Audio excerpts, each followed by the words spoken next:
There we go. Hello, everyone, and welcome to Changeling the Lost Littlebook Reunion. I am Chris, the Primogen, and I will be your storyteller for tonight. And I hope you all are ready at home, washing your hands, all that jazz to keep Corona in check, and that you're all checking in for some good old reality escape with the fun and carefree Changeling game that we're running. I would like everyone to introduce themselves before we start, and then we get some announcements, and I will do a recap of last session. So, take it away, Silas. Hey everyone, I'm Trev. I play Silas, who is an ogre. And right now we're going to go ruckus a pregnant lady. Perfect, thank you very much. We'll go zigzag up the other way this time. So, Nova, your turn. Hi, I'm Megan. I play Nova. She's a beast. And I think she's got a pretty cool head right now. She's making friends with Flicker. It's all good. You guys should let her talk like a lot for this. Let her negotiate.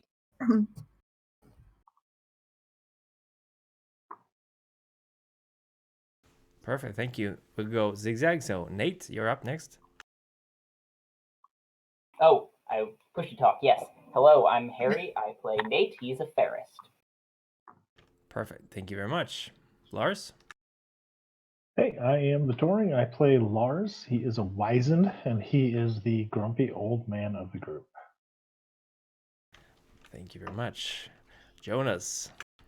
Hi, I'm Adam, and I play Jonas, the Darkling, the paranoid creep, nice creep of the group. I don't know, something like Are you really paranoid if all your suspicions exactly. come true? Then I might not be paranoid. I just have a good sense of what's going on. Not paranoid if it's sure. Perfect. Thank you. And last but not least. Hi, I'm Kitsu. I play Tide, and Tide is a very angry elemental at the moment. Yeah. I don't know why. Perfect. So weird, right? That implies there are moments where she isn't angry. Yeah, You're like the Hulk, except you have water powers. yeah, that's their secret. They're always angry. Yeah. Yes. Perfect. She'd be like, "That's my line." I think that'd be a little too meta, though. So yeah, Silas is never angry. Yeah, it would really take a lot to get Silas mad. Perfect. I mean, whoops. Is that a challenge? I mean, he was a little mad last session. He was thinking about the meaninglessness of his own existence in terms of being a man so far out of time that he may as well be back in the medieval era, which he's never actually experienced. Perfect. Well, we'll see how it happens in this session, but before we go in the recap, I'd like Touring to give us some announcements, please.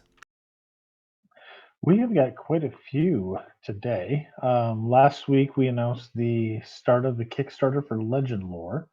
It is an RPG setting for 5th edition D&D based upon a comic book from, I think it was back in the late 80s, early 90s, somewhere in there.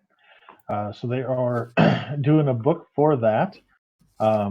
It is like I said, a D&D setting, but it is people from like modern day Earth being taken to more of a fantasy D&D setting.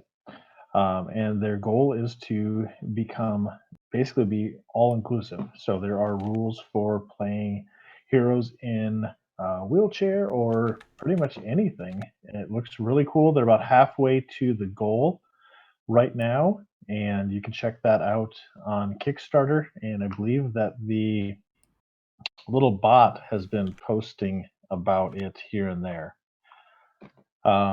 Next is let me get back to it. The Geist the Sin Eater is now available on Drive-Thru RPG. And that is the 20th anniversary, or is that? I can't remember. Hold on, let me scroll here. Second edition, I believe. Second edition. Yes. So that is the second edition of Geist the Sin Eater. You are not dead. Something else was more important. You don't have time to lie quiet in your grave. You have things that need doing. So it's kind of similar to Wraith, from my understanding, but different.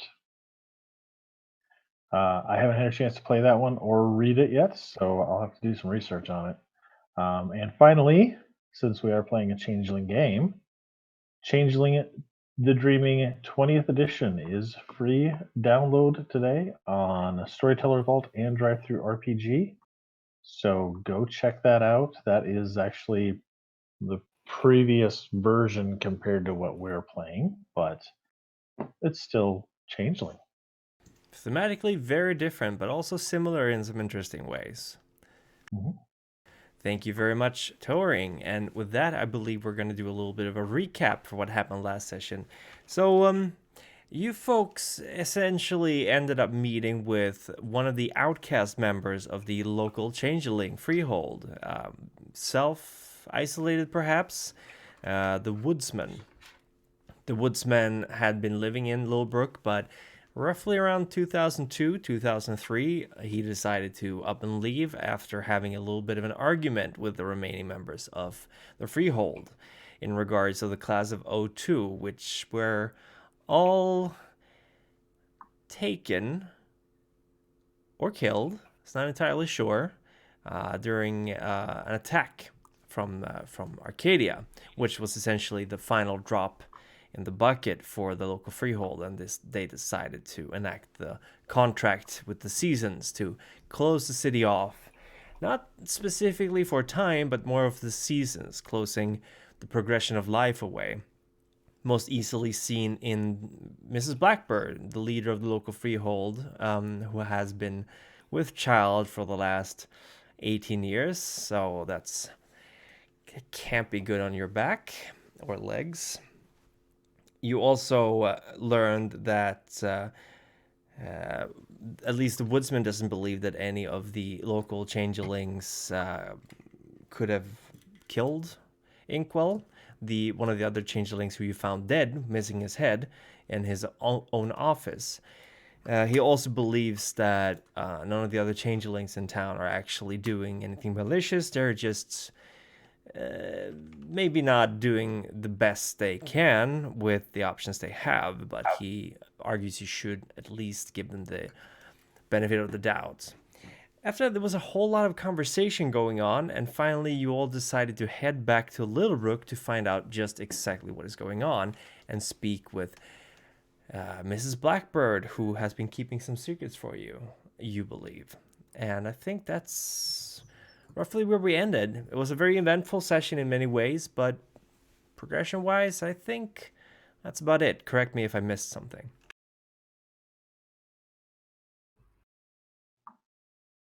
Well, that sounds about right. We're planning on talking with Wenceslaus as well, but they I guess that's are true. at the same place.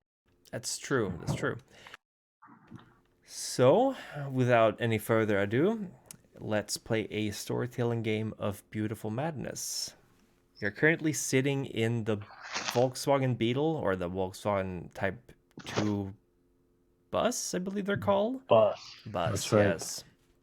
If you've seen Lost, it's the Dharma Initiative car that they drive around in. Beautiful sky blue. And what color is this Beetle, by the way? It is a pearlescent green. Pearlescent green. Beautiful. So it is puttering along the roads, and you're heading into Littlebrook. You're coming from the north. You're coming in via the highway, because you've been on the highway for a while, and you kind of steer in around the school district. Littlebrook is. There are people out and about.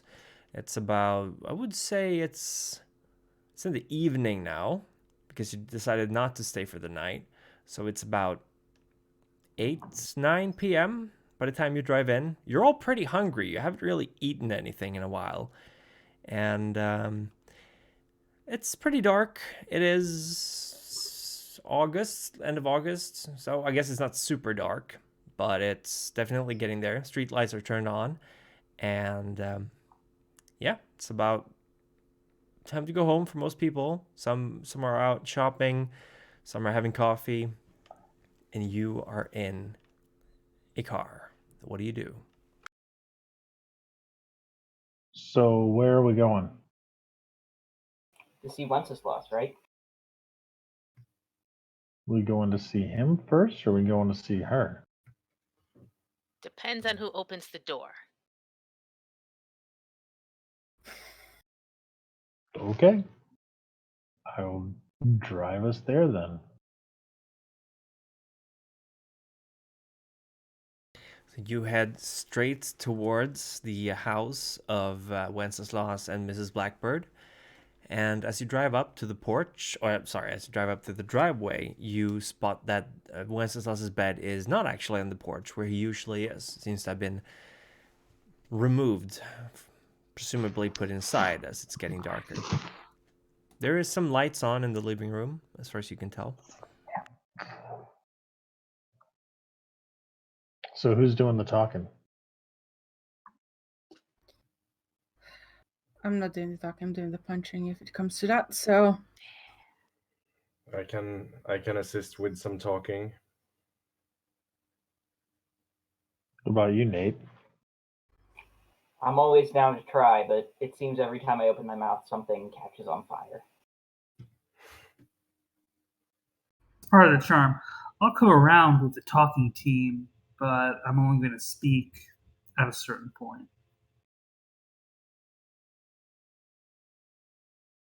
All right. Somebody go knock. Let's get this over with. I'll do it. Nova just like runs right up. And he's like, hey. Jonas follows. Hey, we're here. Hey, do you have any sandwiches in there? I'll make sandwiches. Anyway, hi, we're here. You're knocking on the door, calling out. It takes a little while, and after a while, Madeline or Mrs. Blackbird opens the door. She's her usual self. She has these inky black, kind of almost shiny feathers in her hair, kind of bird-like appearance. Not explicitly with beak and something like that, but kind of pointy. She has yellow eyes and dressed in a black blazer as she's usually wearing. She kind of looks at you and nods. So, welcome. I'm sure you have a lot of questions. Would you like to come in for coffee, or I guess it's a little bit late. Do you want tea? Oh yeah, coffee. Yeah. I'm fine, but I'd be glad to come in. Okay, you're more than welcome. She opens the door to let you all in, giving Silas a look like, I think you can fit. Wenceslas is upstairs. He's sleeping at the moment, but if you want me to try to get him down. No, I'll let him rest for a while. All right. We have some. Yeah, we want to talk to you first. Okay. Silas goes last to the door, carefully moving his arms gingerly through, realizing that he's too broad to get through directly. But carefully kind of walks sideways. Yeah. Eventually twist his way inside. He's not that inflexible. Not yet, anyways. Tide is like holding the door open, watching this. Like, kind of impressed. Almost gets squashed against the wall as Silas kind of maneuvers in through the door. It's a pretty modern home, kind of Nordic. What do you call it?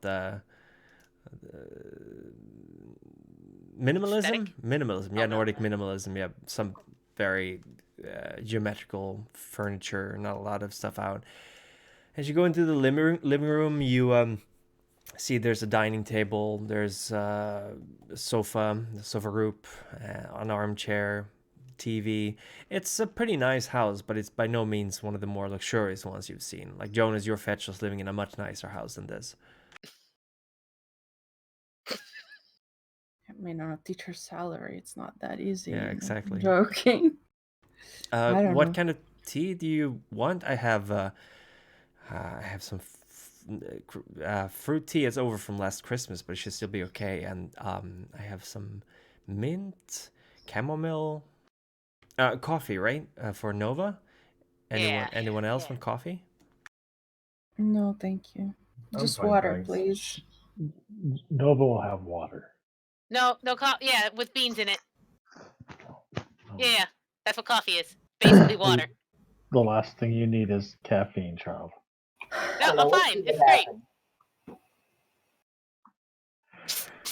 She kind of get me coffee. Not when he says water, but get me coffee. This is so important. Okay. She looks to Silas and Nate like. Anything? I'm all right. I don't need anything. Silas.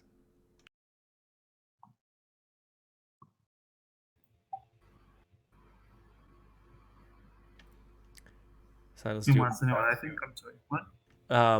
What would you like, tea or coffee? I'll take some tea. Thank you. All right, so that is 1 tea, 2 water, 3 water. Gives Nova a look. And for you, she kind of looks at Flicker.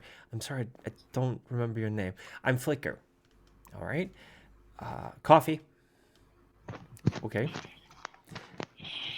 Okay, so water. You're gonna need some help. That's a lot of stuff, and Oh, it's fine. I got a tray. But I would certainly not say no to any help. Do you want to help me, Tide? Yeah, I'll come with you. All right. So she leads you into the kitchen. The rest of you stay in the living room, I guess. Yeah. Yeah. Flicker sits down in an armchair and kind of looks around. This. I don't really feel okay about this. We're gonna talk to her, right? That's all we're doing. That's all we're doing. Yeah. That's all we're doing. No need to worry. Okay. Do you think Tide is gonna be all right with alone? They seem pretty angry. I think they'll be okay. I'll go into the kitchen and keep watch. How about that? Don't shoot anyone. Nothing can go wrong now. Nate has gathered grenades. So you head into the kitchen, and yeah, it's pretty Spartan as far as furnishing goes. There's a dining table. There's a table in here as well. Obviously not as elaborate. And she kind of starts putting things together. She's making coffee for Nova and for Flicker. She's making some glasses of water, a cup of tea for Silas. Kind of looks over at you, Ty, going, "You think this is going to be enough? He's pretty big. I don't want to give him too little tea." Yeah, it's gonna be fine. That is sounds so stiff. He's just there in the corner looking waiting for something to pop. She obviously doesn't look super excited about things either, but there's a huge elephant in the room, and right now she's not entirely. You can tell she's not entirely sure how to address it. But things finish. Are you feeling okay? Well, do you want the long answer or the short one? Whichever one is the one that you want to tell me. Whichever one's accurate. That is... Well, no, I'm not feeling all right. Thank you. But I have... This is not the first time I've been through things like this. I would have hoped it was the last time before, but we will make it through. I'm a little bit shaken still, but I'm all right. She kind of puts her hand on her stomach unconsciously as she places the cups on a tray and kind of starts moving back towards the living room. While they are away, I would like to just see if I can find some little decoration or something that can fit in a ham and just snatch it and put it in my pocket. There's plenty of it. Apparently, there's quite a few small dolls, dressed in different. You would assume these are national dresses or something, because they're from all. They look to be from all over the place. There's a whole glass case full of them, and there's some. You think you recognize some of these clothes, maybe, possibly, but there's plenty of them. You're pretty sure one of them wouldn't be missed. Is there something I can take that doesn't involve me opening any cupboards or something in the windows or like that? There's a small decorative Ganesh on the windowsill. What's that? That's the Indian or The the elephant Hindi god. god. Yeah, of studying and perseverance, I believe. How obvious is Jonas being right now as we're all sitting in the living room? No, I'm just gonna like go over. We're all standing, I think, or Leonis is standing and just basically just beating against the window and just then taking something that. Is there like a that, maybe a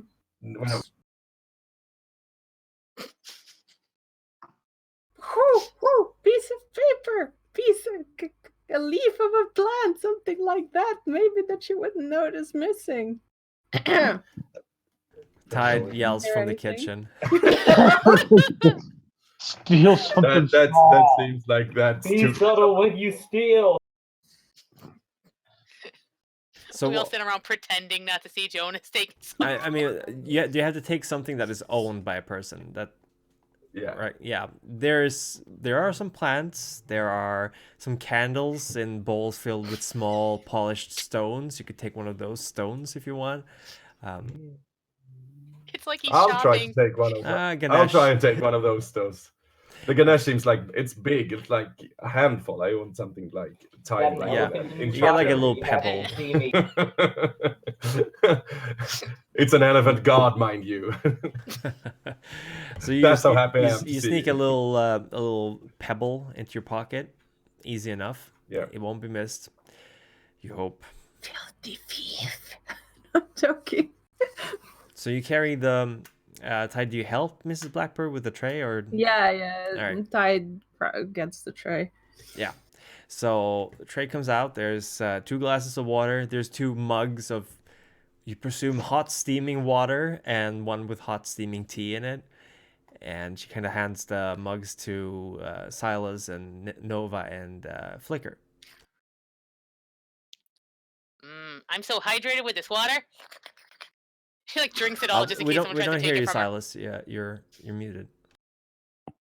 Sorry. So I grab the cup between thumb and forefinger. Yeah. And pinky out. Perfect. It is the biggest cup they had in the house, but it's barely. It's like a thimble to you almost. So. She sits down on a chair at the dining table and kind of nurses her own cup of tea and looks at you and. All right. I'm again very sorry that you were the ones who had to find Inkwell like that. This wasn't unusual back before we put up the protection around the city. Sometimes there would be attacks from beyond the hedge. There would be other creatures coming in trying to take what was ours, and I made sure that it would not be obvious how he died, and he's currently being held at the county coroner.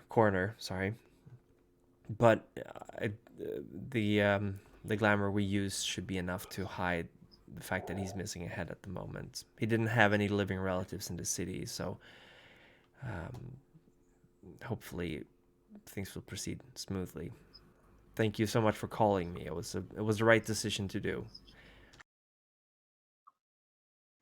What do you think happened to him? Why? Who killed him? I'm not sure. He never mentioned who it was that took the crown when it was lost, and honestly, at this point, there's been sightings of unicorns. The old trods have opened up. There have been all kinds of goblin creatures appearing in towns, trying to steal things. Could be one of them was just waiting for an opportunity to come in and attack. But you haven't seen anything like this before, like the lack of blood, the almond smell, nothing like that in the city from before. Not like this, no. It's possible that it might be one of the might be an agent of them who came here for some reason. Maybe his old keeper wanted something to remind them of him. I really don't know. I called the sheriff, met up with him, used my glamour to make sure that he saw what I wanted him to see, and they took the body away. Wait a minute.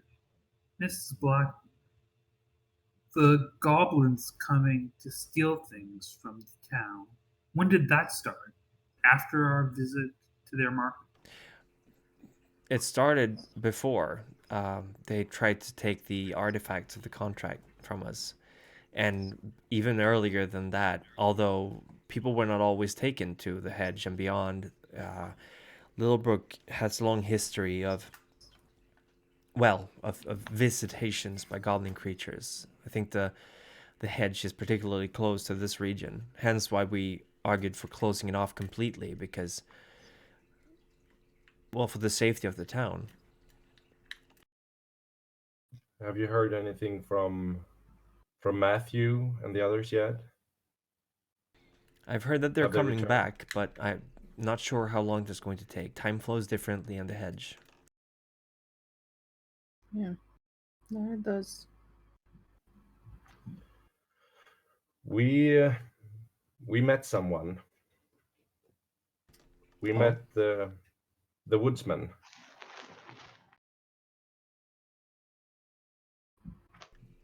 You met with Toby?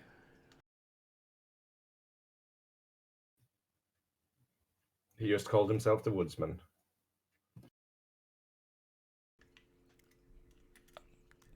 That's good. I'm glad he's okay. How is he doing? What did he say? He seems to be doing fine, but he said a lot of things that we would like to. That has put some other things that had been told to us before in perspective, and we would like to hear a little more from you regarding those things. Nova's like knees bouncing up and down, like she's like, come on. Ask her to come on, but she's like, she's holding it together right now. She's just like,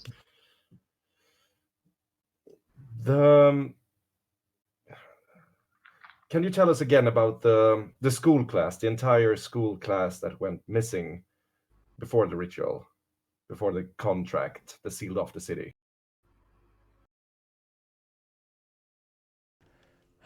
Well, what is there to say? They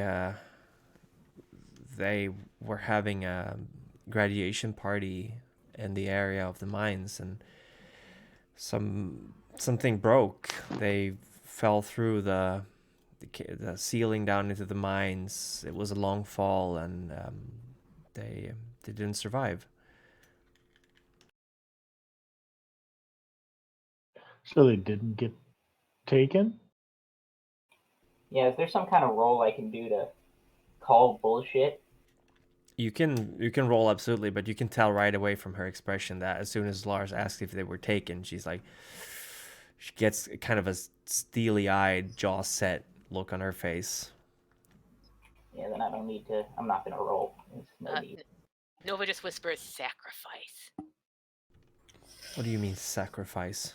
What did he tell you? What did Toby tell you? I'm not supposed to be talking, so. He told us that they were sacrificed. Told us that they got taken, and you raised your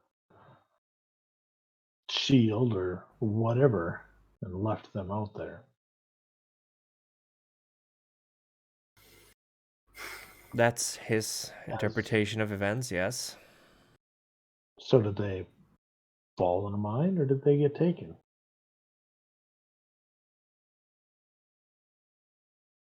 I don't really see how this has anything to do with the issue at hand right now. That was 17 years ago.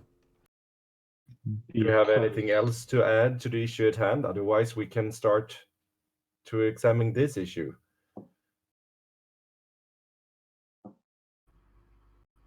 We're establishing your trustworthiness. You lied to us about that. And from what we've learned, you've lied to us about this. About what? What did I lie about?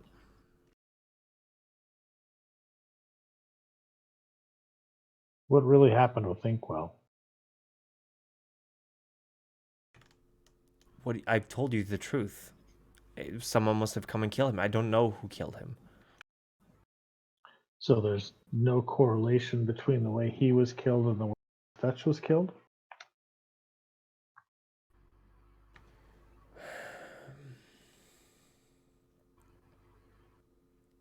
What are you suggesting? That his Fetch killed him?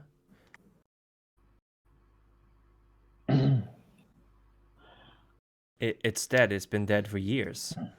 Destroyed, not dead. It never even lived. You and Matthew has worked hard to get us integrated and involved in this town. We need to know what's going on here then if we are supposed to help. So please, tell us what deals were made, what sacrifices were made for what has afflicted this town for almost 20 years and what will we have to do again. What are we signing up on when we try to reestablish this contract? Tell us. I mean, otherwise, I'm not supposed to speak either, but here's the thing. From where it looks like now, if they were sacrificed, who's to say we aren't next? So, choose your words wisely, Principal. Gently lay down my mug in the saucer provided and put it on the table before looking down at Mrs. Blackwood. I understand that some things in the past might be hard to go over. I understand that some knowledge is dangerous.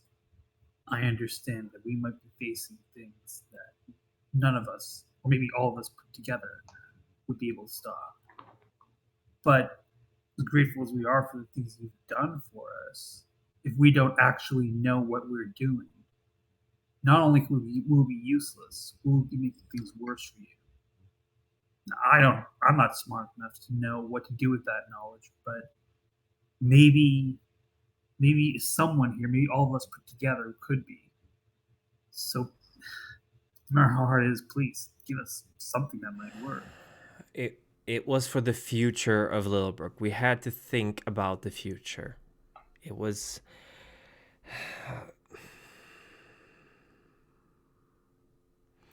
It wasn't an easy decision, but it was the right decision. No one has been taken for 17 years.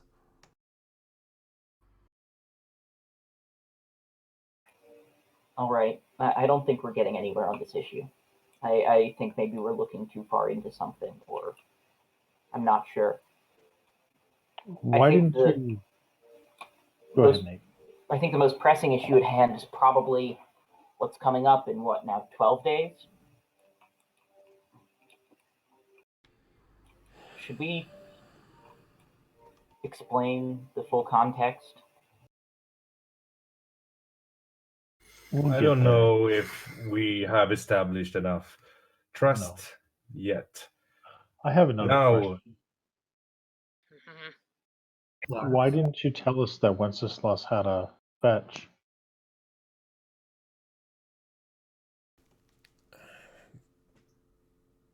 Because he was never supposed to come back. Why did you introduce us to all of the other changelings in town, but neglect to mention that he had one? Because Wenceslas was never supposed to come back. How did he have a fetch if he's not, taken? He was here. Isn't a fetch that's something that's put in place by one of them? We simply kept it alive. We replaced him with the other one, so not to wake suspicion, to keep things normal. The fact that you were pregnant for 17 years didn't clue anybody in?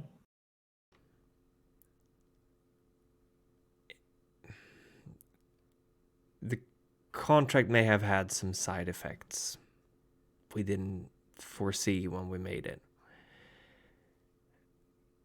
Believe me, I would love nothing more than to hold my child in my arms, but some sacrifices had to be made.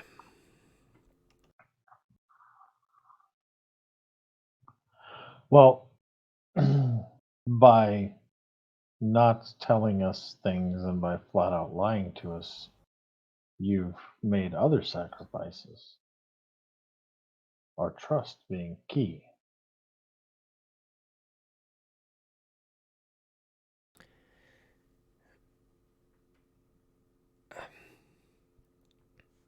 How can we trust you going forward if you don't trust us enough to tell us the truth? How can we trust you going forward where 2 days after we come back, you've got us battling a dragon? It's like we're expendables. You were the ones who brought the dragons with you.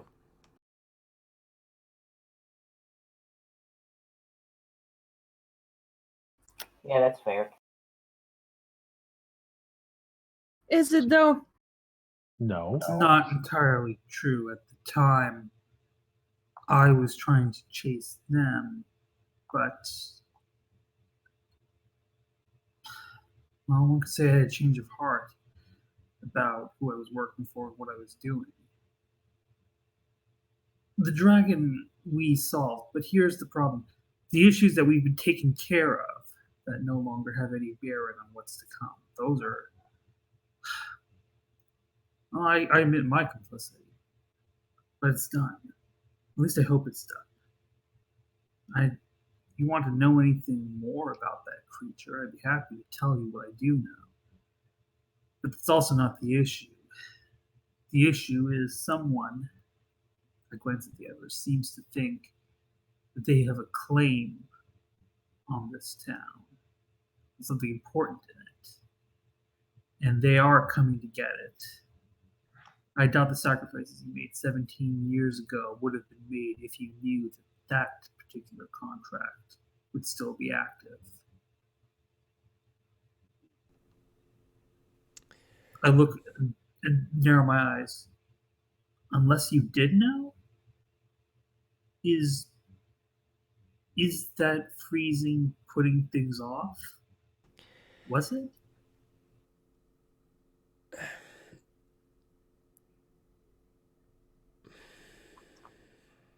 When my class was taken, they left fetches for every single one of them. And the contract to stay in effect required the life of one person per turn of the seasons to stay in effect. We figured they're not actually people. They're not my students. They are constructs, and there are artifacts created by them. Why not put them to use? But we didn't realize that cheating the spirit of the contract this way would just corrupt the entire process. The reason things haven't changed is because the seasons were cheated by us. The sacrifice was the fetches of my students. We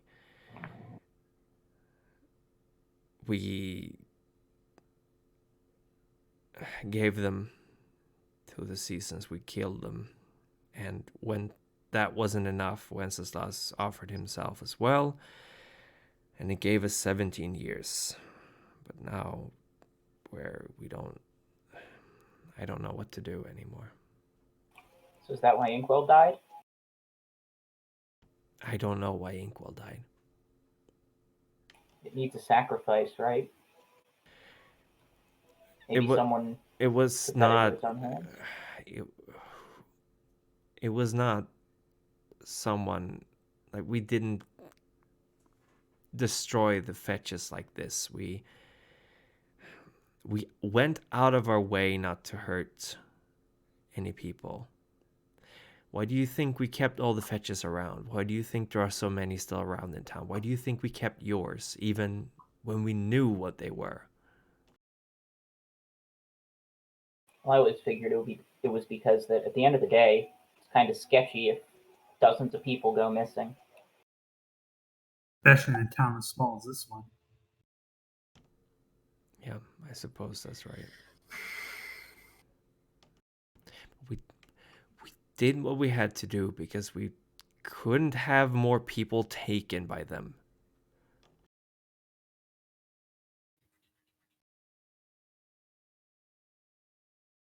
So you sacrificed a school class Of fetches. so that more would. But the first school class were taken. Yes. They were And all of the them fetches were taken. killed. How would you have reacted if 17 of your best and brightest of your future was just taken from you, out of your hands, powerless to stop them? What would you have done? I would have gone after them. It's not that easy. It's never been that easy. I'm fully aware of that. You're saying then, I mean, if you are fully aware of that, you realize what would have happened. Yeah. I don't know much, but I'm pretty sure that would have been a breach of the contract right there. Contract wasn't in place though, right? When the students were... No. No, we... Right. So if it's not in place, then nothing's stopping them from taking what they want anyways. The whole point of the contract. Like, go in, try to get... What was the point of the contract? Do without bloodshed. Mrs. Blackburn, try to make sure that Littlebrook wouldn't be a site of bloody war after bloody war for year on end. That was the point, yes. We had a large amount of fetches. We had an accident easily explaining the loss of their lives. We would grieve, we would bury what we had left, and we would move on. The fetches were not real. They were not people. We could use them to form the contract. Why? If they're not people, why did you send Wenceslas's one away? That one seemed like a person to me. Yeah. What did he tell you? Who? Wenceslas. His fetch. He remembered. More than he should if he's a fetch. Much more.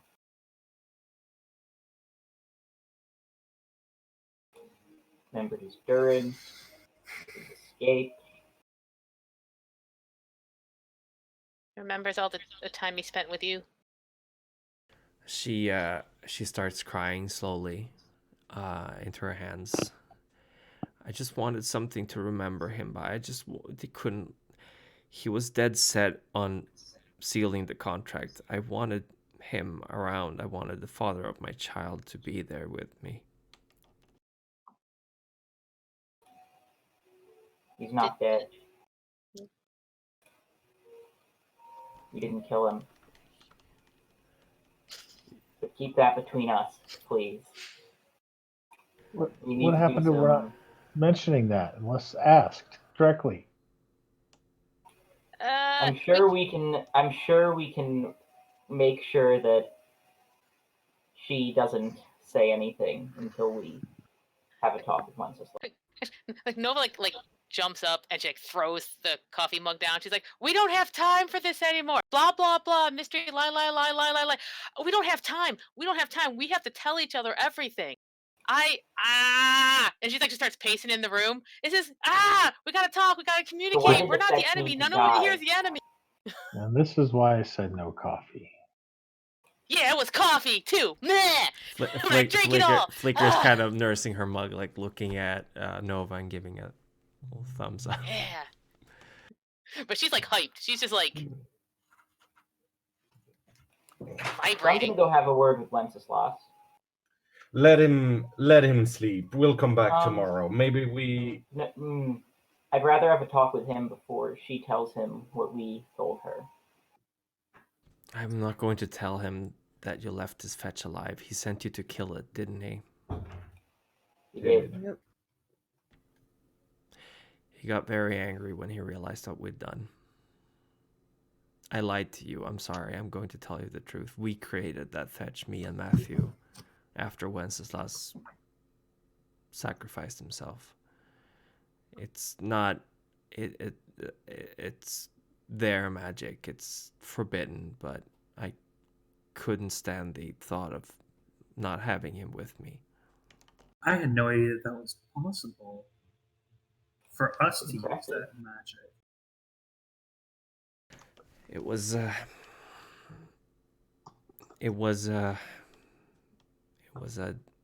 deal I made with one of them.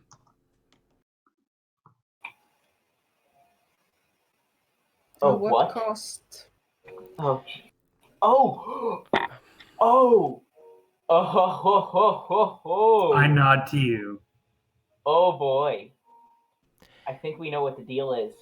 At the turn of the seasons, I would give her my child. I figured it would never happen, so I could keep my child. But quick note: you think you would have learned that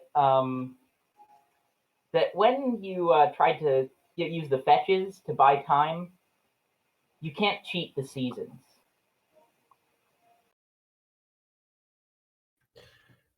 How were you planning on keeping your child safe for forever? Because the seasons never turned. Winter never came, spring never came. But neither did my child. I hadn't thought that would happen. You are dealing with forbidden bad powers, and you are lying to us, and you have been keeping the truth from us. Be careful of what you are becoming with these things. This is Blackbird. I'm not even mad personally that you lied to us. The others may feel differently, but right now I'm mad that you're lying to yourself.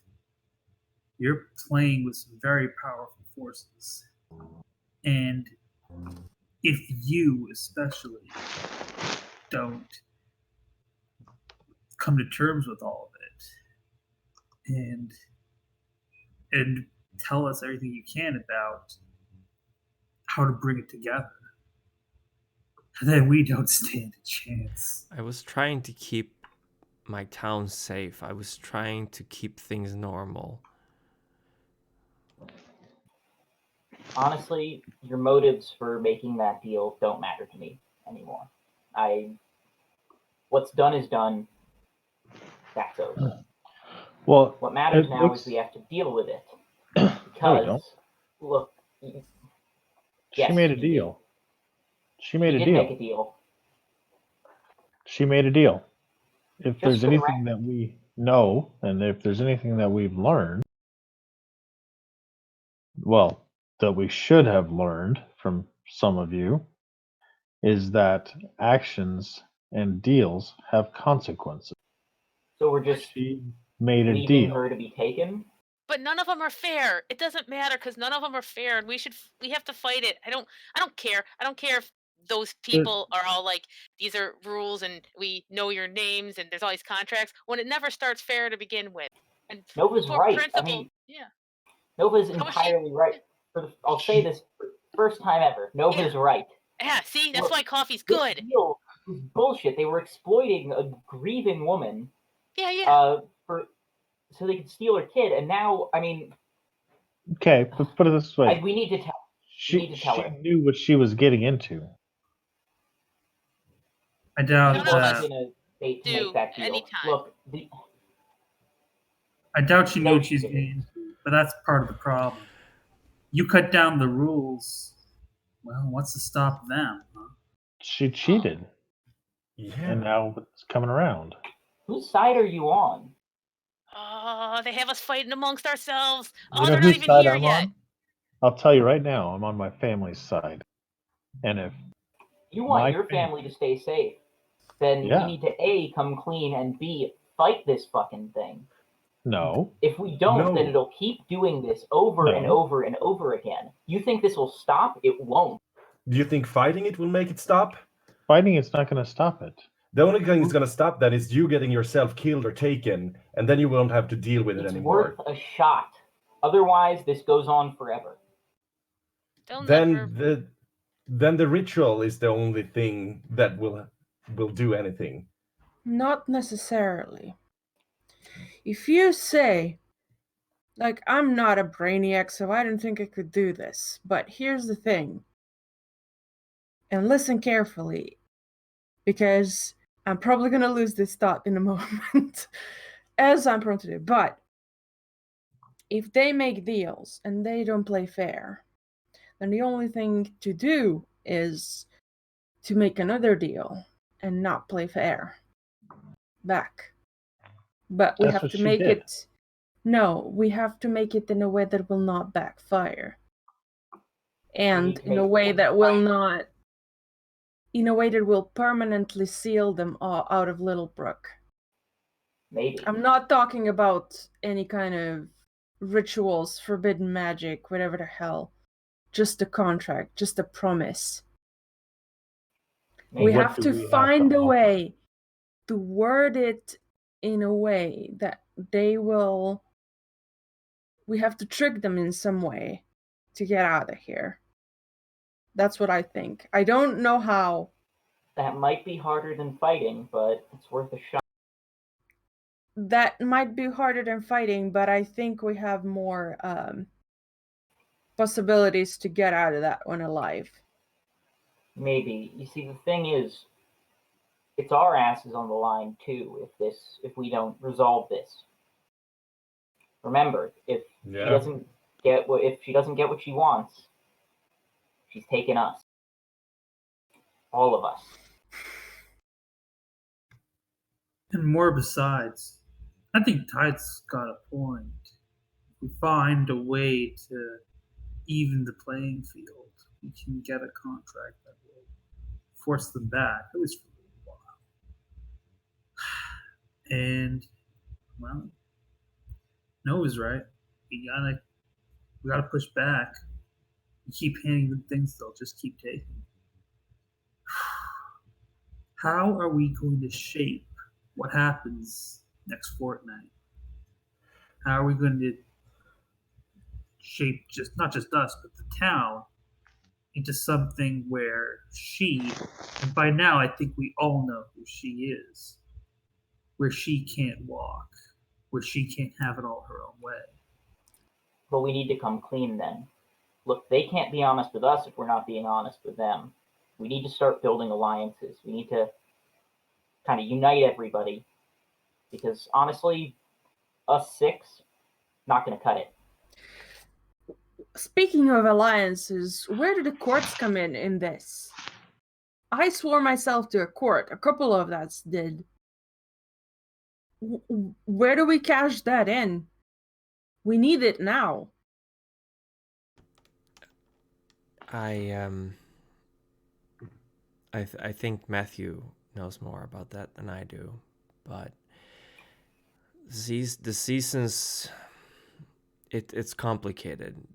They're not like people. They don't remember like people. They don't approach things like people do. You can anger one part of winter, but you can still gain help from another part of it, or turn it around. You can anger one part of winter and all of winter will be against you. They're fickle. They play by their own rules. I don't know if the seasons are punishing us now. I don't know. Like, I really don't know. When we went to visit them, when we went to see them, we did not deliver what was promised, and I believe that they hold a grievance against us. Maybe the reason all this is happening, maybe the reason that she knows it's that- because of him. That right there is the point. The seasons did not get what they were promised. Oh my She god. was promised something. The seasons aren't going to do anything because you're breaking the contract. That's the whole reason. Then what are we supposed to do? Kill real citizens of Littlebook? Sacrifice them on some kind of blood altar? No. No. Complete the contract. As much as I hate to say it, being a father, if you're going to save the town, you need to complete the contract.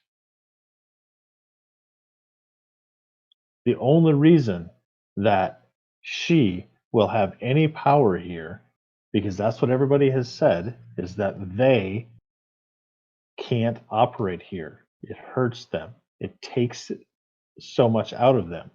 The reason that she's going to be able to operate here is because she is completing the contract. So I should just give her my child. That's what you're saying. Do you want to save the town?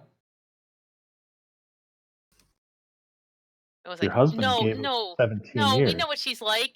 You can't let her have anything she wants. You can't give her a gain. It's not worth it. It's not worth. You'd give her a baby. Who knows what she'd do with that baby? Well, We Appeasement know. doesn't work. here's the flip side of that. Soon as she has that baby, the contract is null and void. That doesn't mean that you can't go and steal that baby back. Eh. You can bet that if we go and steal that baby back, the retaliation will be unlike anything we've ever seen. I'm just throwing out options. But what about the other contract, the one with the seasons? Well, You guys about fucked that. that, I don't know how to fix that. I want to ask one thing, Matthew, because this is related. Sorry, one moment before I lose my thought again. One thing that's really important is, why did Matthew offer us to sign ourselves to the seasons if he knew that we were being walked into this favor? Were we some kind of weapon to gain the favor back? Here's where the sacrifice thought comes in. And tell me I'm wrong. And I'd like stares her down.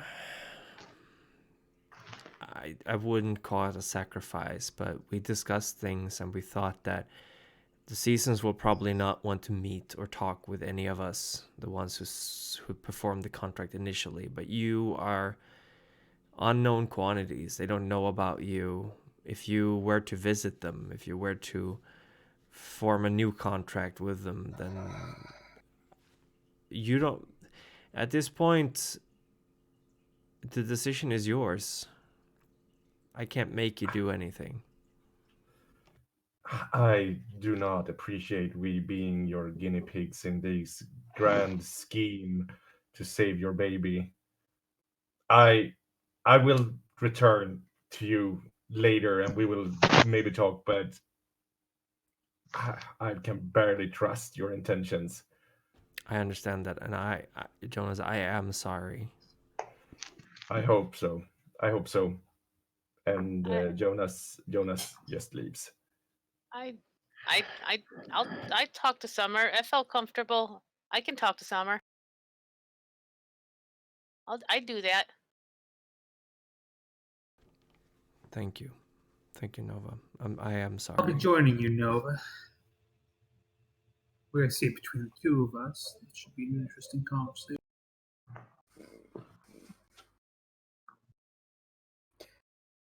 I'd like got up when Jonas left, but like it didn't say anything. Just kind of hovered there. All right. Take care. Good luck, I guess. And I'll follow my friends out of the house. Nova will hang back for a second, and I know that you loved him, and I'm not talking about the one that's in the bed right now. And I'm sorry. And we'll do what we can. And I know you did what you could to. And then she'll leave. Thank you. Flicker kind of immediately walks behind Nova.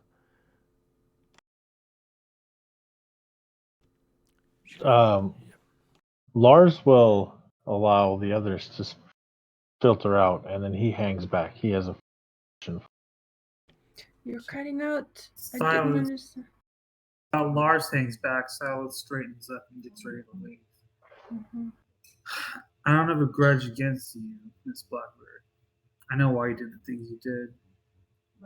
I'd probably do the same. Hopefully, we didn't burn the bridges down too badly, but, well, you look at the bridge we got now. Something we might be able to rebuild. But it's going to take work, Mrs. Blackbird. And Silas starts walking out of the room, slowly squeezing his way through the doors and leaving with the others.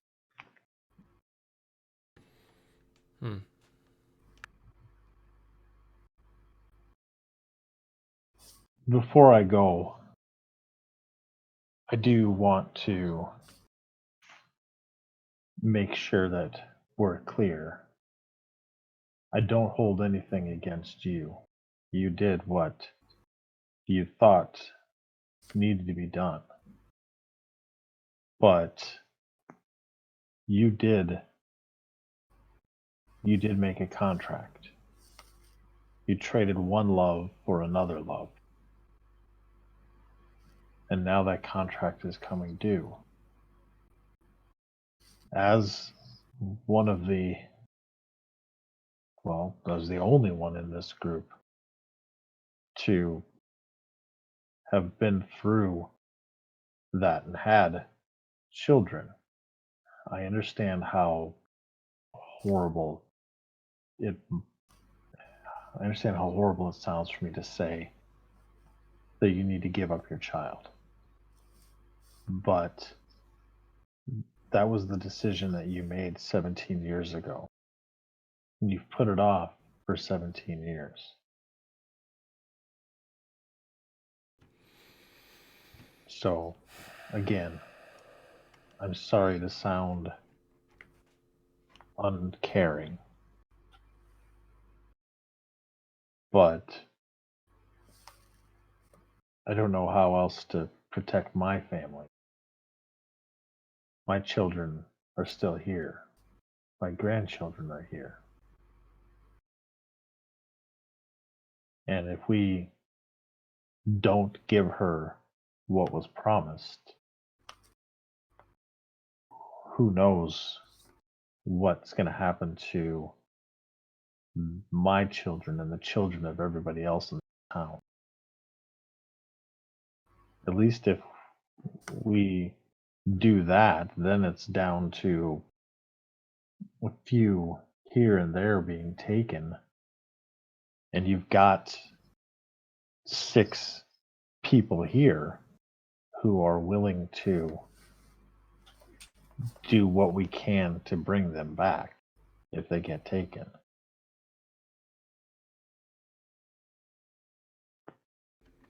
I don't know that you can understand that, but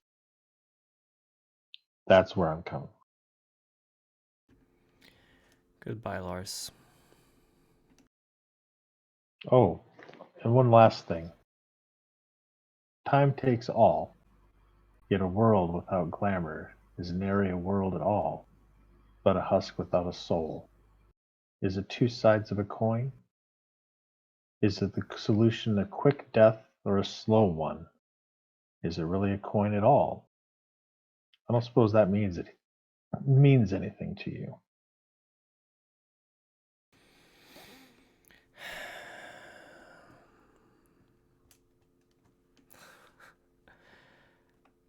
It does. It's what we asked ourselves when we made the decision. It's what the seasons asked us to.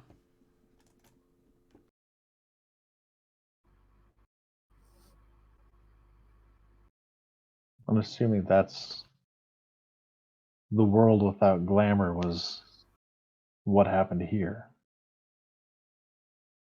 Yes. And it was a husk without a soul, wasn't it? Yes, clearly. I'll leave you to it then. And Lars will turn and walk out. So you all head out to the outside. Jonas, do you go to the car or do you stick around outside the house? I go to the car and just stand like my back turned against the house, just catching my breath, trying to calm myself. Seeing if the others come. If the others don't come, I'll start walking. But since the others, most of them follow quick directly, Jonas stays.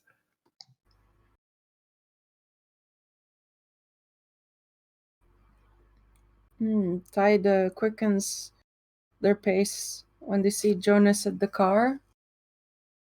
Just slightly, not like into a run or something, and then just comes over and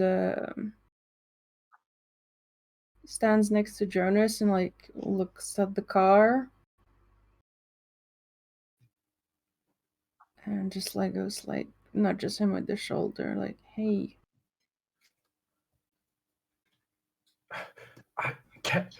Can you believe her? It's like the self-righteousness of it all. Just an answer to every lie, to hiding everything from us. Just, it's fine. It was for a great cause, for the city and for the town and everything. But when she's asked to give something, nah, no way then. God damn it. God damn it. Would you have, if you had to give one of us away, would you do it? It's hard to give away family. But I'm not gonna say like that she was right, because I don't think so. I know what you mean, and I know I'm mad too. I'm just not allowed to get mad. So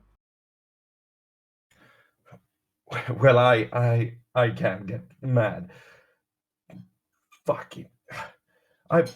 God damn it. hey, it's we're gonna figure this out.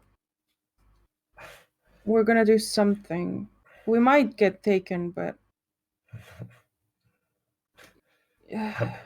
I'm not gonna get taken again due to her fucking baby.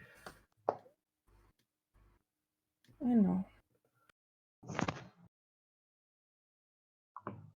Sorry. Tide like leans in and rests their chin on Jonas's shoulder, like, if we get taken, just if, I'm gonna try to find you again, okay? So it's gonna be fine eventually. I'm not gonna die. I'm not gonna leave until I find a way to get us out. I said I would protect you, and I will. I'll hold you to that oath. Yeah. But you gotta fight too. In your own way. That's all I'm asking. What I mean is, like, don't lose hope, I guess. Yeah? I won't lose hope. I won't. Okay. All right. Thank you. That's fine.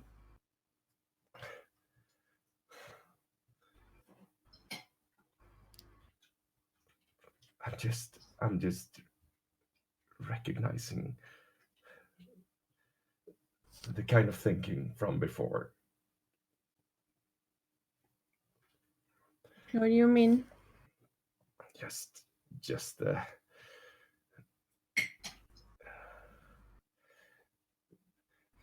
the words that she's sorry, and she might actually be sorry, I don't know, but she did think it. She did do it. All of those things. She did lie. She did hope that we would do some things with the seasons and not telling us why. Even if she means well, I don't know if I can ever fully trust her again. No matter what you do, because her mind works that way. She looked really beaten. Yeah. What was she beaten because she was forced to admit what she had done, or what was it all about? She didn't look beaten when she said to us to go and find the seasons and to go into the hedge and to fight the dragon. She didn't look guilty then. That's true. I don't know. I'm not saying that she's bad and she made that bad decision. I know maybe she did good decisions. It was good, but fuck it, she's untrustworthy. No, I know. That's the thing, Jonas. And suddenly you can see my huge form coming towards both of you. She's not a bad person. It's just that she has no idea what she's doing. And I look rather calm about it until my fist suddenly collides with the earth, sending a small tremor through the area.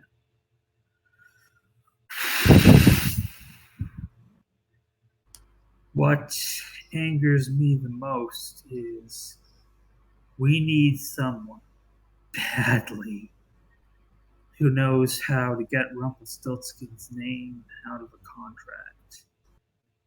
And not only are our elders incapable of doing it, they might actually be worse than we are.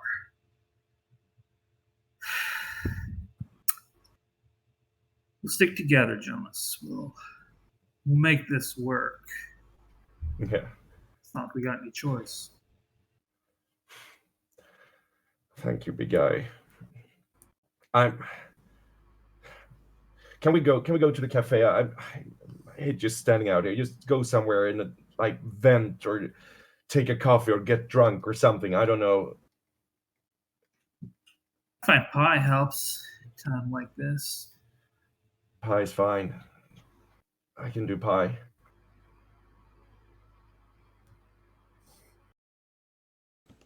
Let's head to the diner. Maybe she's got some whiskey to go with the ice cream too.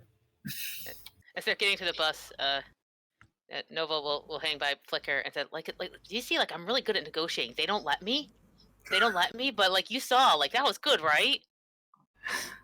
I'm super good you at did it. Great. Oh, hey, yeah, right? I think caffeine, we should really investigate drinking a lot of caffeine before we go into situations.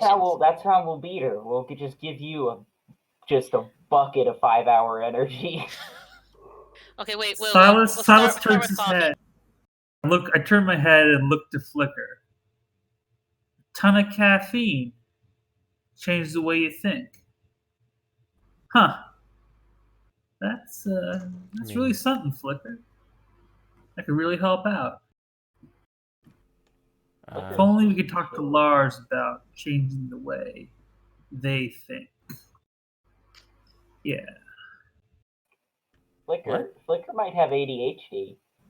The caffeine chills her out. Could be. I know, because I got ADHD and caffeine chills me out. So could be. We can get her some Adderall. Just because something works one way on people, don't mean it works the same way on them. That is interesting. Flicker kind of looks at Silas going, you saying I'm not people? Well, you're as much people as we are. Just things work differently from some folks and others. I'm not following. Sorry, go on. I mean, we can't... Well, it's hard to fight them with even cold iron. I've been in this place before, not this specific one. I've seen my keeper take a whole harpoon of cold iron right to the stomach. Oh, it hurt her, don't get me wrong. But it also forced her to use all her power, making sure that didn't happen twice. So physical don't always work. Mental. The harpoon forced her to use everything she had. Maybe there's a way to force, who's coming, to suddenly think. Some make her want to go after something else more, or take the path we want her to take, not the path she wants to take. Just gotta change the way she thinks about it. She took Lars. Lars is gone. No.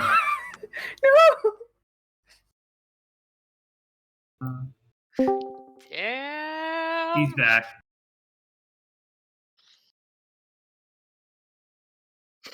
Welcome back. Whoa. Amen. Demonic Lars, yeah. Red lights. Red light district Lars. Oh no. You're all by the car now, by the way. Are you heading somewhere, or? Yeah, I guess we're heading to the diner. Is that what I hear? Yes, please. All right, let's go. All right, you drive towards the diner. It's about 10, 10:30 at the moment, so most of the town is preparing to go to bed. But you drive past some night open pubs and stuff, and you come up to the diner, and there's still light in there, but it looks like she's about getting ready to close things up. No cars parked outside or anything. Maybe we can just ask for a pie and eat. You know where we should go? We should take it, and then we should go to where we fought the dragon. Because no matter the circumstances of it all, that was the first time when we were like strong together, you know? We kind of didn't question it, we just went for it, and that was big, right? So it's a good place. Yeah? I'd like that. Just grab something to eat, something to drink, and just sit there and talk this through, right? Say we're on the same page. Yeah. Maybe.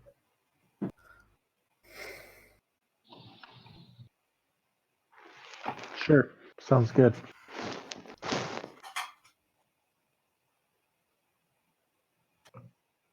All right.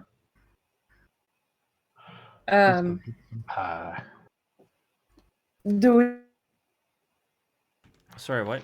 You went away. We got a frozen kid too. Kids are frozen. We're getting like. Are we supposed to go into the diner and get something, or do we get some? Where? How does it work? I think we're going to sit down. What places are open this time? Well, if she has pie, maybe we can get pie. But I'm trying to remember if I have money on me. Do I? Hey, watch this. Watch this. Back pocket, $100 bill. Keep in mind, though, that is fake because that has the same serial as another $100 bill. Yeah, there's another $1 bill out there, but they don't scan the serial numbers, so we're good. That is highly illegal, but Nate doesn't care. He's a Chaos Goblin. Well, we do not know the specifics of your contract, so we just see you popping out money. I'm gonna just mark that down on my sheet. Yeah. I spent glamour to pay for everyone's pie. Money laundering through this poor diner is getting a lot of change back. Poor lady. She was nice to us.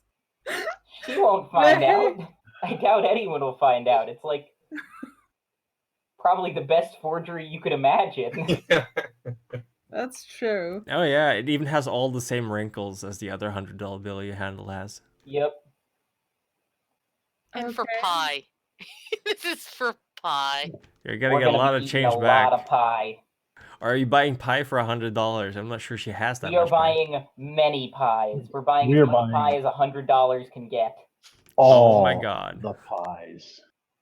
All right, so yeah. Mainly I guess because Silas is going to eat at least 3 of them. Feast. Oh, I'm hungry, but I've also got self-control. I know what happens when I go too crazy about pie.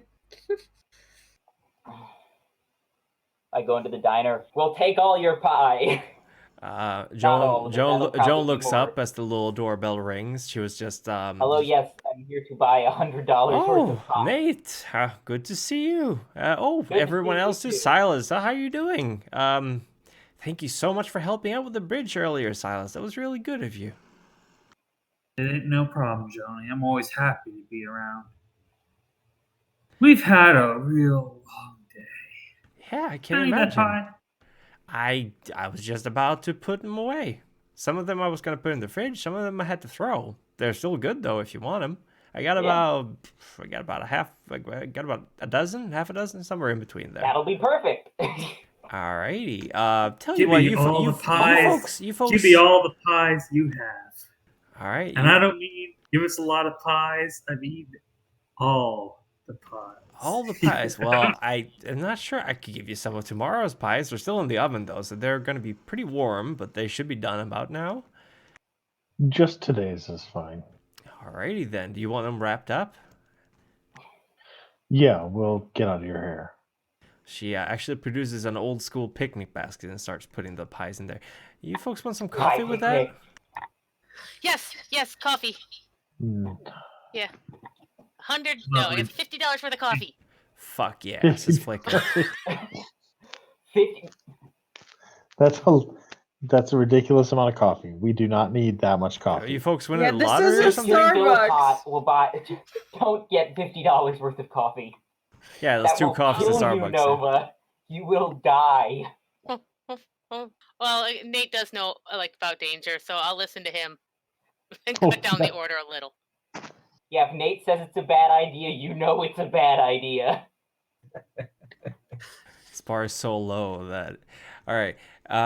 She kind of just packs it up. Some coffee, some bottles of Coke. Anything else you want? This will be delicious, I think. Alrighty. I guess it's on the house. You folks have been so kind to me. On the house? No, here, let me pay. Oh, she takes $100 bill and just goes, "Oh, all right, I'll see if I have change for this." Don't worry about the change. Keep it. You got any sandwiches or anything you're about to throw out? We'll take those too. Oh, I've got some. Happy to give them away. She packs them as well. It's a pretty heavy basket at the moment. Don't think you can carry it just to handle. You had to carry it from beneath. Silas, that's not gonna be a problem for you though. The original $100 bill that is probably still in a safe in the. And so I move my finger underneath the basket and lift steadily, being sure to not so much against the weight as to not damage the pies with an errant gesture. Yeah, you hold it delicately, and Jonas goes up to Silas and asks him a bit quietly, "Were they saying something about the whiskey or something? Do you think that's something we could bring with us as well?"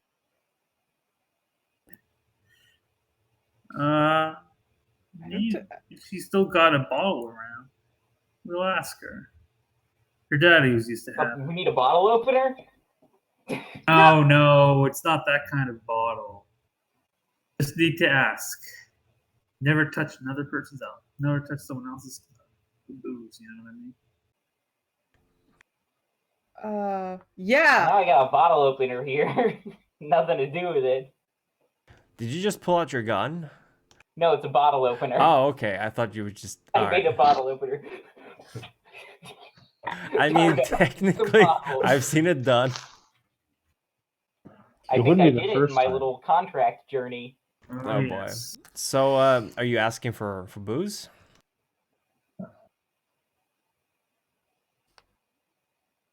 Does a diner even have a liquor license? Yeah. It's not so much her liquor license, so much as bottle that she keeps around that occasionally sprinkles into something to Irish up the coffee. Well, I do have a bottle of Jack Daniels lying around. It's not whiskey, but maybe it'll do. Oh, Jack's whiskey, all right. All right, it's whiskey. I was mixing it with bourbon. Bourbon is Jim Beam. Jim Beam. That's the one. Thank you. That's the one I prefer. Yeah, I got some Jack Daniels here. I've taken a little from it, but most of the bottles, and I'm technically not allowed to give you this, as I don't have a license for it. So consider it a gift. Well, it's a good thing we're not buying anything, isn't it? Yeah, that's a very good thing. Gift between friends. And, well, I've known you for as long as they've had laws against restaurants giving out a bottle of drink to everyone. Thank you Keep so a little much. bottle in my hand. No, thank you. Thank you, John. Thank you. I don't know. It's just something about you folks coming to town. I feel a lot better lately. It feels like I'm gotten out of a rut somehow. We're Have you- helping? Yeah, Huh. I think. I'm gonna whisper to Nova. It's because of the seasons. They're not frozen anymore. Oh, no, I get that.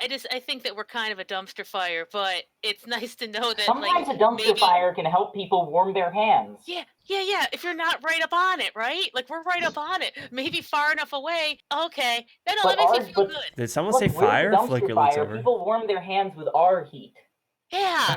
We're on I can fire. warm people's hands.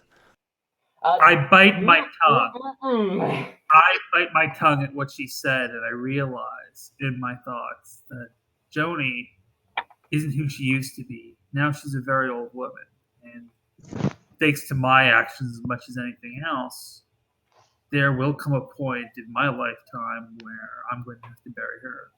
But I just smile and say, well, that's what hope is, Joni. Hoping that tomorrow will be better than today.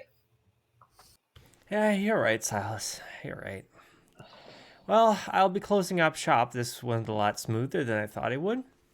You folks come around tomorrow if you want breakfast. If you're not still eating pie, that is. You hear that, Joni? Thank you. You just roasted us so hard. All right. Take care. Let's go have a pie picnic. Right. And we go have a pie picnic. So you're heading to the spot where you fought the dragon in the forest? Yes. Oh, Yes. Oh, hey, it's snowing. It's snowing? Yeah. Nice. Jealous. So you head over to the woods. It takes a little while longer to get there. I mean, you know the way, but it is nighttime now, so it's a little bit hard to make your way through the woods. But eventually you reach a rather large hole in the ground that will lead down to the cave-like room where the ceremony was conducted. You have the cave entrance a bit further up ahead. And yeah, it's pretty precarious. Like, no one's yet been here to put up a safety net or anything like that. So falling down this hole is probably going to be pretty dangerous.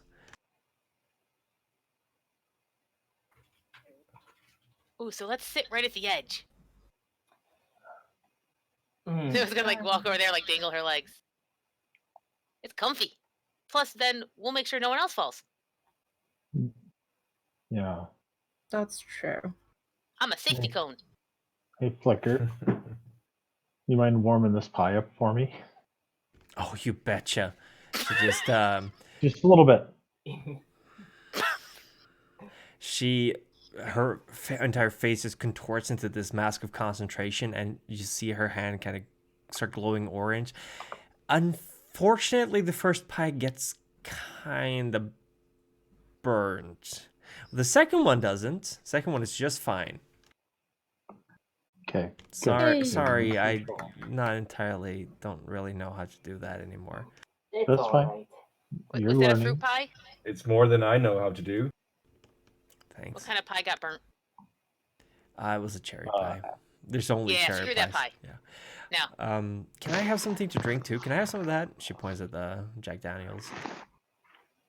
Yeah. I'm Nova gonna would go veto right that over one and right start now. No, here, have a Coke. Give me your Take Coke. take a sip of the Coke, or take a sip of the Jack, and then drink a Coke. Yeah. It'll make the Coke taste a lot better. Yeah, she tries the Coke first, and she kind of goes, like, this is the first time she's drinking this stuff in a long time. But when she tries the Jack Daniels, she goes, ugh. All right, I think I'll stick to the Coke. Ugh. Okay, that's what I figured. You drink this? And Lars takes a big pull of it just to show. Ugh. I mean, yeah, totally. And for the first time in 20 episodes, Nate's gonna eat the pie and drink. For the record, I've been seeing how long it will be before any of you notice. Nate has not eaten or drinking anything in 20 episodes. He's just living on pure adrenaline. That's how he lives. He's doing the new diet, the fast diet. The Arcadia diet. Oh yeah. Intermittent fasting only for 20 weeks. Nova's gonna look through all the pies and first see if she can find one that doesn't have any fruit in it. Unfortunately, they're all cherry pie. So she's gonna cherry. All cherries? Oh. She's gonna take it and there's one apple pie. Yes. She's gonna peel the crust off the pies and just scoop the rest of it out into the hole.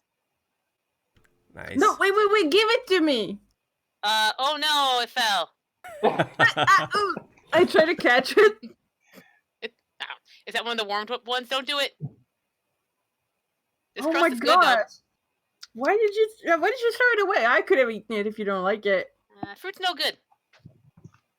Why not? It's Aren't just not you good. supposed to be part bug or something? Don't they like fruit? Huh? You don't know. You don't know what I was. And she keeps eating the crust. She's gonna go frown aren't on you her like face now. hard gold or something? Should you even be eating? Says Flicker. Yeah, no, but sometimes I Yeah, think we need Flicker. to indulge. High five, Flicker. You burn your palm. I guess. That's what you get. Worth it. Oh, it's worth it. I do it again. I just watch this and then I go, I'll ice your palm if you give me your fruit next time.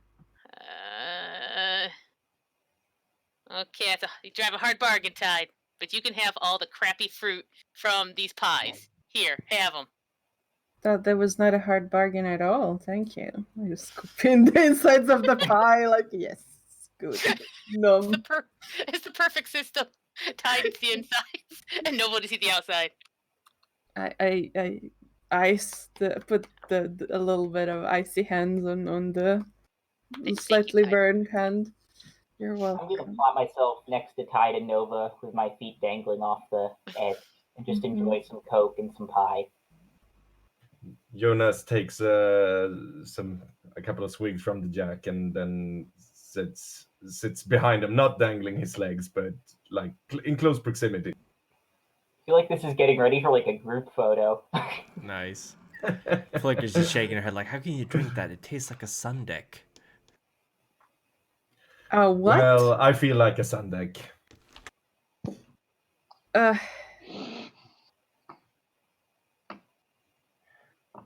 So, now that we've got some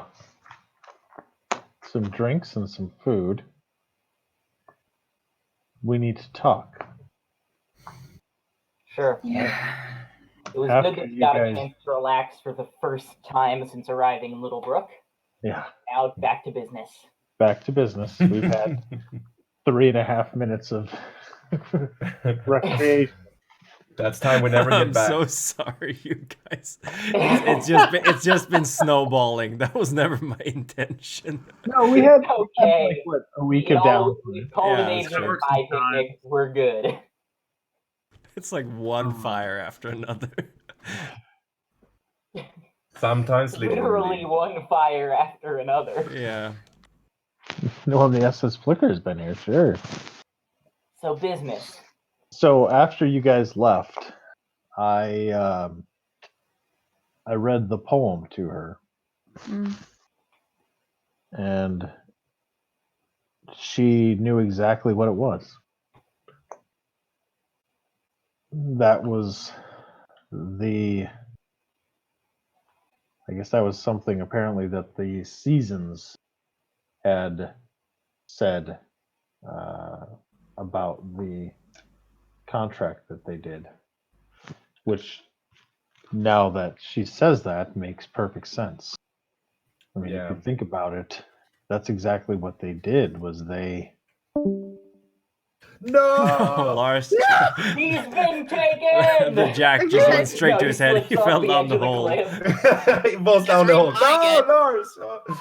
It's like he's about to reveal the terrible secret. Just grab it. I might have accidentally pressed the button.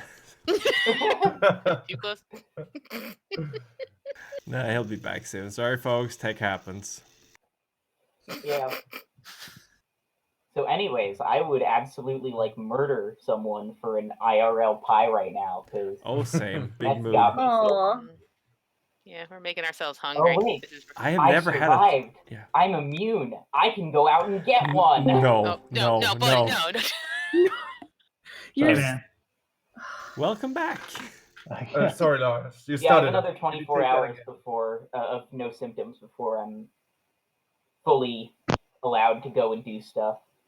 Before you can go get pie. Yes, 24 hours. I've never had cherry pie in my life. It's overrated. The blueberry and apple and pumpkin's my favorite. No, cherry pie's the best. It's dramatic. So as Lars was kind of... It does look like horror, dude. Lars was kind of fading away with the Jack Daniels. So he wakes up and they're like, everyone's talking about pie again. All right, so after you guys had left, I read the poem to her, and she knew exactly what it was. That's actually what this representatives of the seasons said to them as they blocked off Littlebook, which now that we know that, it does make sense. I mean, if you think about it, they blocked off Littlebook from Arcadia. They blocked it off from Glamour. They blocked it off from that magic that comes through from the Fey realms. Yeah, that's maybe it was Winter then who tried to communicate with us about this, and then maybe it was some representative from the seasons who killed Inkwell. I don't know. I mean, I don't know a lot about the seasons. I didn't go and talk to them like some of you did. But it seems to me like they, just from what you guys have told me and from what I've picked up on the seasons, it doesn't seem like they would do something like that. They wouldn't take such direct action against somebody. But I don't, maybe I'm wrong. Yeah, that is then what we feared about maybe the contract or the ritual, what it would entail. It would close us off from Arcadia, but also from everything else in life. As they said, a slow death or a quick death, regardless. I'm not convinced in a way, but now that I'm back in Littlebook, I'm back here, I would like to try to live a normal life again. As normal as we can have it. And maybe the contract then is not the solution that, well, I could be wrong and I can certainly be persuaded, but I'm not very inclined to follow that path, really. Not if it requires a death for, I mean, did she say it was 17 years from 17 kids? Mm-hmm. I mean, well, 17 fetches. Yeah, no. Every time the seasons change, so in theory it should have been 4 times a year. So maybe it wasn't us that destroyed the contract. Maybe. No. How honestly, could we have destroyed the contract? The contract was destroyed some other way. We couldn't destroy it. We didn't do anything. Why do we care about the contract? Yeah. I mean, at the end of the day, people were seemingly pretty miserable in this town, and now things are looking up. I mean, what's the point in staying alive for such a long time if it's just gonna suck? Exactly. I say fuck the contract. Don't need it. We'll find another way. Okay. I think I'm agreeing with Nate in this one. Yeah. What's so that leaves us with two options. Give her the baby, or make a deal with her somehow, right? Yeah. Because fighting her, I don't think is an option. I think Jonas and I are in agreement on that. Yeah. I mean, sure, she'll be weaker here compared to within her own realm, but But if we could, though, what I wouldn't give to just be able to pay back a little bit of what. maybe what we should focus on is less beating her physically and more beating her in another way. Yeah. As Lars has said before, like I'm not thinking of course some kind of revenge would be satisfying, but I would rather just put all that stuff behind me and start trying to live try to find my life here in Littlebook instead. And if that means no contract and finding some other solution, I'm all for it. Or if that entails giving her the baby as well, I'm not discarding that idea either. Yeah. So, tomorrow, Goblin King? Screamnir? Goblin King. Goblin King. Yeah. Unfortunately, Goblin King. Do we talk to Wenceslaus before or after? I think feel like he's there's not been much upfront. we can get from him, honestly. We know why he wanted to kill the fetch.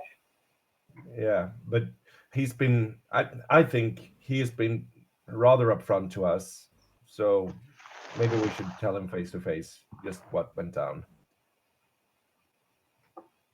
Maybe, yeah. Give him the courtesy. And I'm not so sure about. I was about to talk to him earlier about making a contract with the seasons. Is that you and me, Lars? We are not yet bound to any season. Tell me about that. Those of you that did bind to that, what's Sort of a dream quest, I guess you could say. it's a what? A dream quest, kind of. You have a vision. It's a lot of symbolism, a lot of your past. Your future. Yeah. It all comes to a head. Then you wake up. It's Yeah, like good. an answer, So a direction. you got answers, you got guidance from that? At the time, I haven't gotten anything since that I've noticed, though. So, unless we find a way to make this useful, I suggest you don't really call upon it, because I've not seen any benefits so far, but maybe I don't know how to use them. So, and especially don't make them on anyone else's terms but your own. Because so far it's done nothing so much for me that I can tell. So I was there. I know it understood my anger in a way that other things don't. And it understood that. And it talked to me even though it didn't talk to me. And I think I can start using my anger better. You think? Yeah, I haven't tried, but I know I think there are things we can do. And might as well focus it. Should I do that? Flicker kind of looks up. I don't know, Flicker. I think that's something you got to figure out for yourself. And I know you'll make a good decision. Maybe Thank we you. just haven't asked the right questions, or like posed the right questions to get the right answers out of it. We haven't I don't know. really had time to explore it. Yeah, it's been all over the place. Maybe that's something we can look into and tell you guys. If we are going back into the hedge and things are coming our way and we're discussing not using the ritual, the contract again, some kind of protection and backup wouldn't sit wrong with me, but I don't want to buy more than it's worth. And yet it seems like the contract, the season seems pretty mad at Littlebook, but seems to greet you all with open arms. That's true. I don't know what to think. What do you say, Lars? I think that any tool, any weapon will be needed if we are going to beat her. And it doesn't sound like it necessarily took anything from you guys.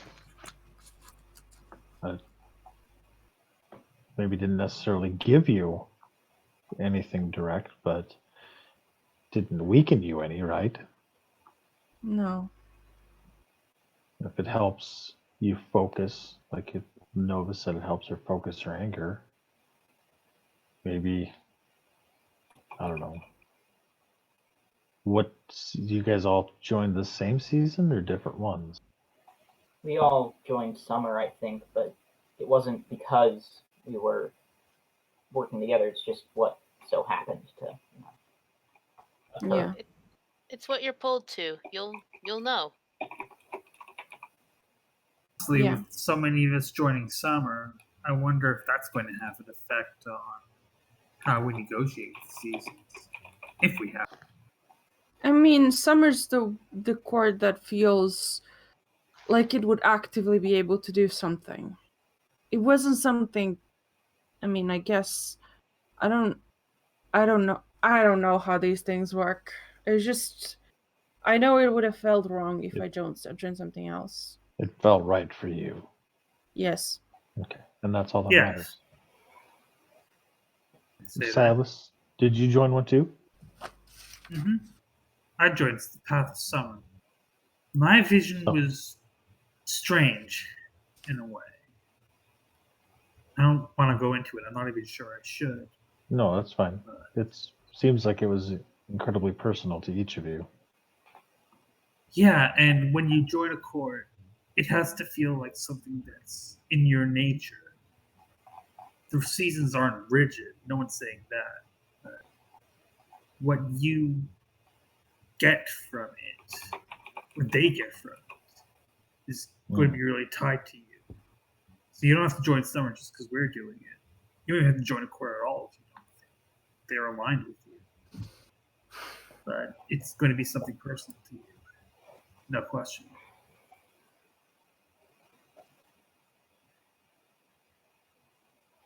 Yeah, it's worth thinking about. I'm still not sure, but maybe I will join one of the courts as well. Anyway, so we're going into the Goblin King, trying to find. Oh, there's a stray dog in here. Woods. What are we looking for? Answers to stop her from coming here, to find a not a loophole, but another way, basically. A way to protect the town. Yeah. A way to keep from having to give up the baby, right? Yeah. Because this is, as much as I enjoy sitting here eating pie with all of you, and I feel that when we go into the Goblin King and we speak with him, we're gonna learn a lot. We're gonna learn some stuff useful and some stuff not so useful. But right now, giving the baby it's plan B, right? Yeah. Of course. I think it's plan Z. We gotta try everything else, and even stuff more than everything. I don't want to give her what she wants. So plan Ever. B, but not plan Z, right? Because remember, plan Z was burn everything. Okay, so plan no. I think plan Z Y should be further up ahead than Z. If burning everything, I can burn everything. Well, then plan B is burn everything, because we'll remember that. Because plan B is for burn everything. B for burn. Yeah. Or F Okay, you for remember that, fire. Flicker. But B. Because I want to remind that she did say that if she didn't get the baby, she would take us all. So it is actually our asses on the line here as well. Yes. So I get what you're saying, Nova, but yeah. I don't like her. I don't want to. I'll help her at all. I don't want her to win. I don't want her to smile ever again. But here's the thing. I don't know if there is a thing there is about winning at this point against these kind of creatures. It's just, can we survive. Go on? Can we survive? I don't know, but I don't want to just survive. I want to win.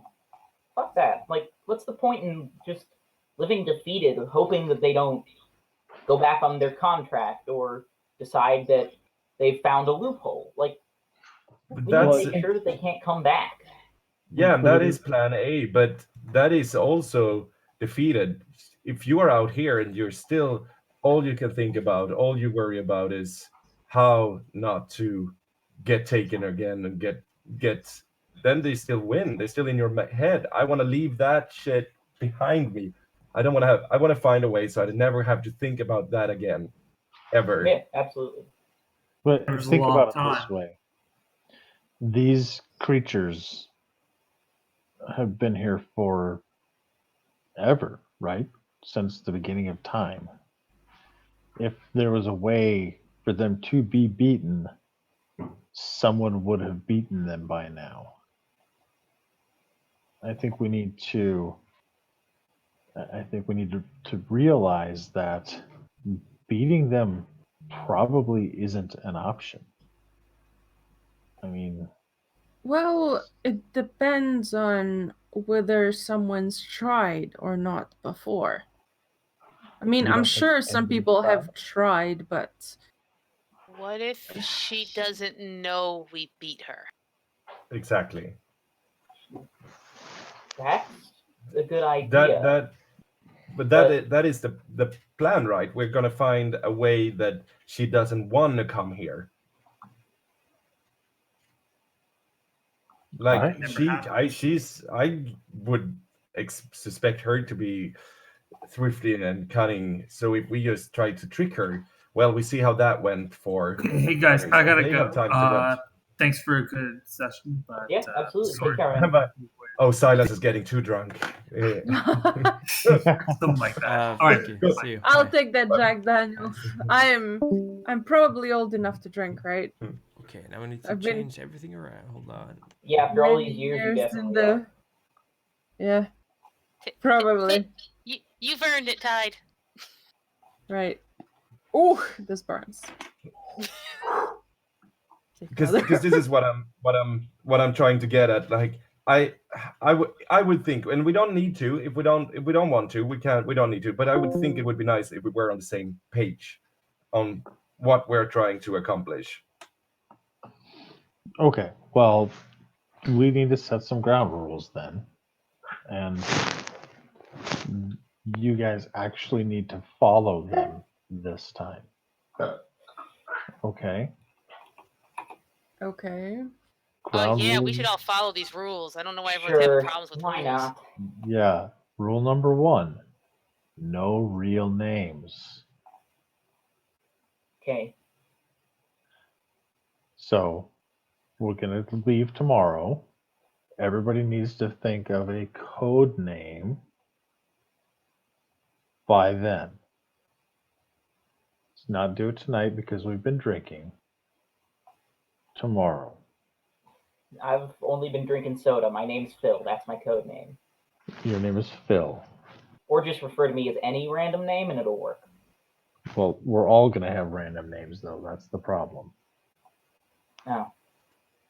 I mean, well, I'll think of a name. All right. So, no real names, no contracts or agreements without all of us, unless it's something that's just you and him, right? Mm-hmm. And no burning anything. This probably should have been rule number 1. 3 is real hard. It's far down the list. I don't know if we'll remember it. I rule number think 1. you can only No punching or focus burning. on rule 1 and 2. No. No punching or burning. Mm. That's rule number 1. Rule number 2. No, I found a loophole. Or shooting. God damn it. Kicking. Torching is technically not burning. It's much more intense. Or grenades. Or anything destructive. How about we put that? And nothing destructive is rule number 1. Rule number 2, no real names. Rule number 3, don't agree to anything unless the group discusses it first. Okay. How about we stick with those 3? Okay. Fair. If I'm gonna expect these rules to be followed, I know which rule do you have a problem with? I mean, I like punching things and burning things, and I'll probably absolutely give my real name because I have trouble holding on to that. And I don't know, like if I want to make a deal, I've already made some deals, I think. But besides that, I got them down. You can make individual deals, just not any deal that is making a deal for all of us. I will try very hard. I believe in you. What was 1 again? No punching, no burning, no destroying, shooting included. Okay. No violence. I'm gonna think on that real hard. Yeah. We have faith in you. Whoops. She think so hard about it. She disagreed. We will help you remember, Nova. You're not on your own in this. Thank you, Jonas. I appreciate that. Flicker kind of goes, do you smell that? Smell what? It smells like almonds. Oh, no. And you actually... Jonas goes invisible! you see 2 people approaching you from the parking lot. I'm getting the strap. Oh my god. Parlay, one of them holds up a hand. They're dressed in almost what looks like a priest's frock, but it's green, like dark moss green, and they have white hair. It's kind of tied back, and they're very pale but very intense yellow eyes. And the other one has these this kind of frock-like outfit. Oh gosh. Like an old British huntsman's outfit, but it's green as well with long sleeved shirt poking out, like purplish, and short purple hair. They're dark skinned, and they're approaching you. They're holding up their hands. Like, Parlay, just want to talk. told you we'd find him here. Flicker, get behind Tide. You killed Inkwell. And I think that's where we're going to end today's session. Oh God, not a dull moment. Oh, I shouldn't have come back. They crashed our pie party, those bastards. Perfect. Very much. A very, very good place to end things at. Yeah. Thank you very For much. you, no joking. For me. We'll see what happens in the next session. Out of the fire into another fire, and potentially into another fire after that. That's how the saying goes, right? And thank you very much, everyone, for watching at home. And stay safe. Keep your hands clean. Avoid big crowds. Do your best. Do your part. Thank you to my amazing players. Again, you guys are the best. And I cannot wait for next week, which will still be an hour earlier for us in Sweden, because we are slightly slower with the whole daylight savings time. But that's only good for us, because it's earlier. Yep. Okay. Thank you, everyone. Sorry for cutting things short. Thank you. Take care. Bye-bye. Bye-bye.